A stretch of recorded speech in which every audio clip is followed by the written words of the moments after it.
La cigale, ayant chanté tout l'été, se trouva fort dépourvue quand la bise fut venue. Pas un seul petit morceau de mouche ou de vermisseau. Elle alla crier famine chez la fourmi sa voisine, la priant de lui prêter quelques grains pour subsister jusqu'à la saison nouvelle. « Je vous paierai, lui dit-elle, avant l'août, foi d'animal, intérêt principal. » La fourmi n'est pas prêteuse, c'est là son moindre défaut. « Que faisiez-vous au temps chaud ?» dit-elle à cette emprunteuse. « Nuit et jour à tout venant je chantais, ne vous déplaise. » Vous chantiez, j'en suis fort aise. Eh bien, dansez maintenant.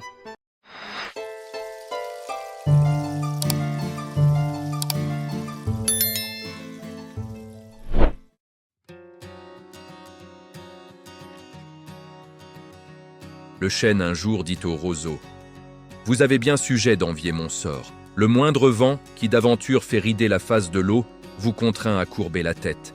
Cependant que mon front, au Caucase pareil, non seulement arrête au plus fort de la tempête, mais brave l'effort du soleil.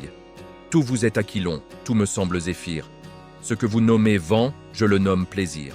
Je plie et ne rompe point. Vous avez jusqu'ici, contre leurs coups de boutoir, résisté sans souci. Mais attendons la fin. » Comme il disait ces mots, du bout de l'horizon accourt avec fracas l'enfant de l'Aquilon. Le chêne tient bon, le roseau plie. Le vent redouble ses efforts et fait si bien qu'il déracine celui de qui la tête au ciel était voisine et dont les pieds touchaient à l'empire des morts.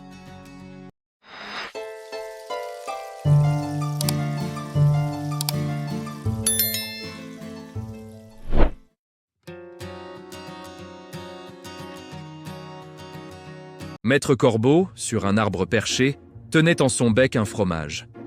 Maître Renard, par l'odeur alléchée, lui tint à peu près ce langage. « Eh, bonjour, monsieur du Corbeau, que vous êtes joli, que vous me semblez beau. Sans mentir, si votre ramage se rapporte à votre plumage, vous êtes le phénix des hôtes de ces bois. » À ces mots, le corbeau ne se sent pas de joie. Et pour montrer sa belle voix, il ouvre un large bec, laisse tomber sa proie.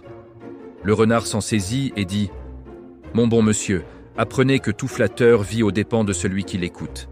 Cette leçon vaut bien un fromage, sans doute. » Le corbeau, honteux et confus, jura, mais un peu tard, qu'on ne l'y prendrait plus.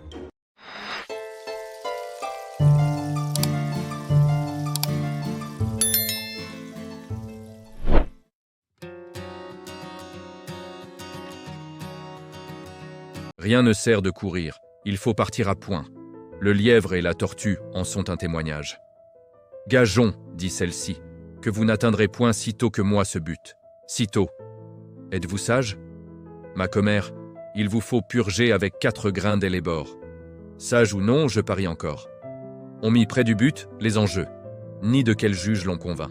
Notre lièvre n'avait que 4 pas à faire. J'entends de ceux qu'il fait lorsque près d'être atteint. Il s'éloigne des chiens, les renvoie aux calendes et leur fait arpenter les landes. Ayant, dis-je, du temps de reste pour brouter, pour dormir et pour écouter d'où vient le vent, il laisse la tortue aller son train de sénateur. Elle part, elle s'évertue. Elle se hâte avec lenteur. Croit qu'il y va de son honneur de partir tard. Il broute, il se repose. Il s'amuse à toute autre chose qu'à la gageure. À la fin, quand il vit que l'autre touchait presque au bout de la carrière, il part comme un éclair. Mais les élans qu'il fit furent en vain. La tortue arriva la première. « Eh bien, lui cria-t-elle, avais-je pas raison? De quoi vous sert votre vitesse? Moi l'emporter. Et que serait-ce si vous portiez une maison? »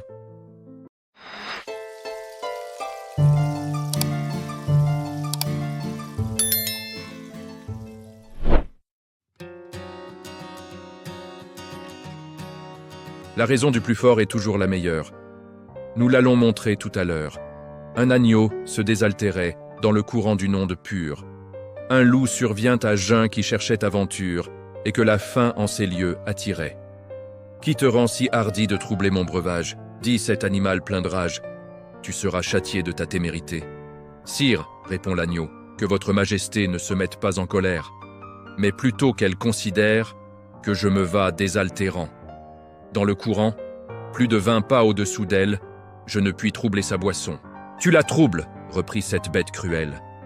Et je sais que de moi tu médis l'an passé. Comment l'aurais-je fait si je n'étais pas né? Reprit l'agneau. Je tette encore ma mère. Si ce n'est toi, c'est donc ton frère. Car vous ne m'épargnez guère, vous, vos bergers et vos chiens. On me l'a dit, il faut que je me venge. Là-dessus, au fond des forêts, le loup l'emporte, et puis le mange, sans autre forme de procès.